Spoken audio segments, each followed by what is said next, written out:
Hello दोस्तों, स्वागत है आपका आपके अपने चैनल सोच पर प्रहार में। मैं हूं सनी शर्मा और आज की इस वीडियो में हम एक बहुत ही इंपॉर्टेंट मुद्दा लेने वाले हैं। यानी कि बहुत सारे व्यूवर्स के क्वेश्चन होते हैं कि भाई यदि हमारा फैमिली मैटर चल रहा है, यानी पति पत्नी के बीच में विवाद चल रहा है और ऐसे केस में भी हमारे ऊपर कोई मुकदमा कर देती है, तो क्या उस मुकदमे का फर्क हमारी सरकारी नौकरी पर पड़ेगा या नहीं पड़ेगा। और उस मुकदमे की वजह से कहीं ऐसा तो नहीं है कि हमें अपनी सरकारी नौकरी से भी हाथ धोना पड़े।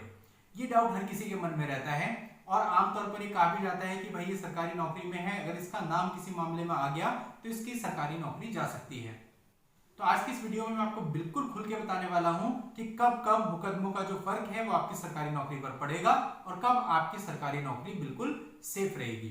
तो पूरा कानून जानने के लिए बने रहिएगा मेरे साथ इस वीडियो में स्टार्टिंग से एंड तक। उसके बाद यदि आपके मन में कोई डाउट होता है तो आप मुझसे कमेंट सेक्शन में पूछ सकते हैं। अब फ्रेंड्स, पहले ये जान लेते हैं कि मुकदमे कितने तरह के होते हैं। अब जब आपकी पत्नी आपके ऊपर मुकदमे को फाइल करती है तो कई सारे मुकदमे फाइल कर सकती है। यानी कि वो दहेज का मुकदमा फाइल कर सकती है, वो भरण पोषण का मुकदमा फाइल कर सकती है, वो जो है डोमेस्टिक वायलेंस का मुकदमा फाइल कर सकती है, या फिर आपके ऊपर मार पिटाई के लिए क्रिमिनल केस भी दर्ज कर सकती है।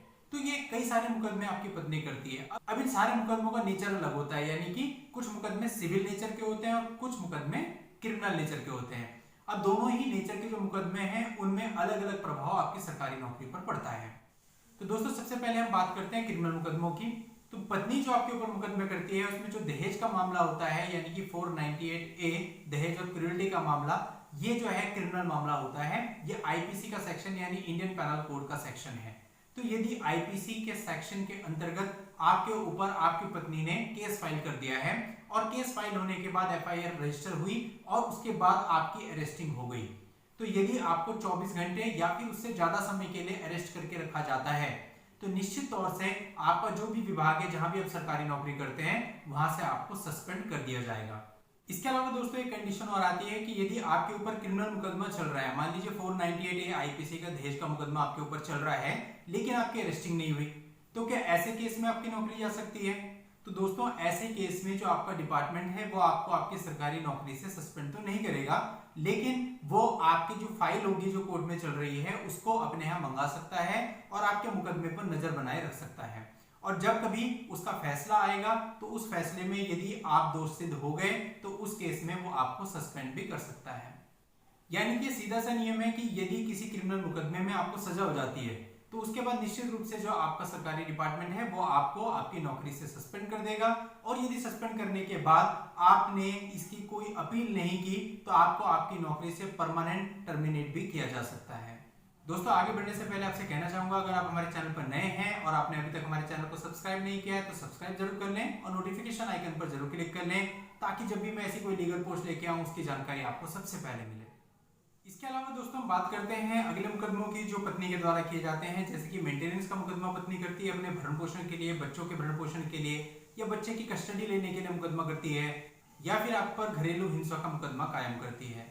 तो ऐसे मुकदमे को जनरली जो कोर्ट होती है वो फैमिली मैटर्स मानती है और ऐसे केस में आपको आपकी सरकारी नौकरी से सस्पेंड नहीं किया जाता है। लेकिन यदि इन मामलों के अंदर कोर्ट आपको कोई ऑर्डर कर देती है और उन ऑर्डर्स को ना मानने पर कोर्ट आपके खिलाफ आदेश करके आपको जेल भेज देती है, तो ऐसे केस में ये हो भी सकता है कि आपका जो डिपार्टमेंट है वो उसका संज्ञान लेकर के आपको आपकी सरकारी नौकरी से सस्पेंड कर दे। लेकिन साथ साथ ये भी नियम है कि जब आप जेल से बाहर आ जाएंगे तो आप अपने डिपार्टमेंट को इसकी सूचना देंगे और जो आपका डिपार्टमेंट होगा वह आपका सस्पेंशन ऑर्डर वापस ले लेगा। यानी कि कुल मिला के बात यह है कि पत्नी के द्वारा किया गया 498A का मुकदमा सबसे घातक होता है, क्योंकि ये क्रिमिनल प्रोसीडिंग होती है और अगर इसके तहत आप गिरफ्तार हो जाते हैं तो आपको आपकी नौकरी से सस्पेंड भी किया जा सकता है और परमानेंटली भी आपको अपनी नौकरी से हाथ धोना पड़ सकता है। तो फ्रेंड्स, ये थी आज की जानकारी। अगर आपको जानकारी अच्छी लगी हो तो वीडियो को लाइक कर दीजिएगा और आगे शेयर कर दीजिएगा। Thank you for watching. जय हिंद।